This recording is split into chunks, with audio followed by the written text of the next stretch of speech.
दिल्ली में दिवाली के चलते गाड़ियों की भीड़ को रोकने के लिए ग्रेप 2 लागू कर दिया गया है। एनडीएमसी ने पार्किंग फीस को डबल कर दिया है। इस एक्शन के बावजूद भी गाड़ियों की संख्या कम नहीं हो रही है।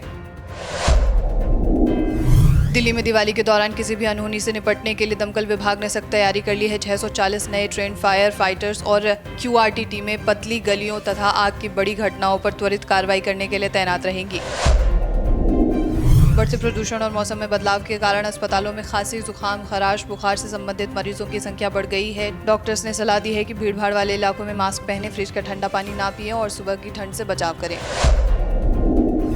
दिल्ली में अगले 10 दिनों में मौसम में कोई भी विशेष बदलाव नहीं देखने के लिए मिलेंगे। अक्टूबर के अंतिम दिनों में भी तापमान सामान्य से अधिक बना हुआ है, जिसकी वजह से मामूली सर्दी का एहसास हो रहा है। नवंबर के पहले सप्ताह में तापमान में फिर से बढ़ोतरी संभव है।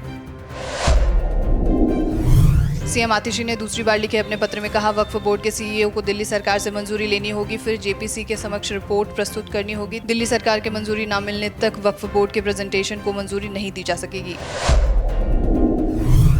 दिल्ली में बढ़ते प्रदूषण और खराब AQI को ध्यान में रखते हुए दिल्ली बीजेपी अध्यक्ष वीरेंद्र सचदेवा और अन्य नेताओं ने चिंता जताते हुए मुख्यमंत्री भगवंत मान को पत्र लिखा, पराली जलाने पर रोक लगाने को कहा। LGV के सक्सेना ने दिल्ली सरकार के अस्पतालों के निर्माण और एक्सटेंशन में शामिल PWD अधिकारियों के खिलाफ 200 करोड़ रुपए के कथित घोटाले की ACB जांच को मंजूरी दे दी है। इसमें PWD के 5 इंजीनियरों की भूमिका संदेह के घेरे में है। ACB को आरोपियों से पूछताछ करने के लिए अनुमति मिल गई है। दिल्ली में अरविंद केजरीवाल बुजुर्गों के लिए मुफ्त तीर्थ यात्रा योजना के माध्यम से लोकप्रिय हो रहे हैं। वजीरपुर में आयोजित पदयात्रा में उन्होंने बुजुर्गों से मिलकर उनके अनुभव सुने। अब तक 86,200 से अधिक बुजुर्गों ने इस योजना का लाभ उठाया है।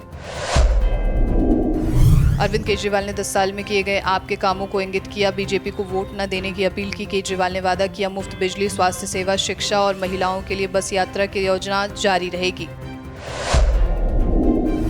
अरविंद केजरीवाल ने जनता से अपील करते हुए आपके कई कामों को जनता को गिनाया। मोहल्ला क्लिनिक, मुफ्त बिजली और बस किराए को इंगित करते हुए बीजेपी को वोट न देने की अपील की। राज्यसभा सांसद स्वाति मालीवाल को मंगलवार को राउज एवेन्यू कोर्ट ने बड़ी राहत दे दी है। DCW में भर्ती में अनियमितता मामले में मालीवाल को 2 नवंबर से 15 नवंबर तक विदेश जाने की अनुमति मिल गई है। उन्होंने एक प्रोग्राम और बहन से मुलाकात करने के लिए विदेश जाने की अनुमति मांगी थी। केंद्रीय गृह मंत्री अमित शाह ने राष्ट्रीय एकता दिवस के अवसर पर दिल्ली में आयोजित एकता दौड़ को हरी झंडी दिखाई है। इस दौरान केंद्रीय मंत्री मनसुख मांडविया, मनोहर लाल खट्टर, नित्यानंद राय और दिल्ली के LGV के सक्सेना भी मौजूद रहे। अमित शाह ने कहा, सरदार वल्लभ भाई पटेल की विरासत को मिटाने और कमजोर करने का प्रयास किया गया।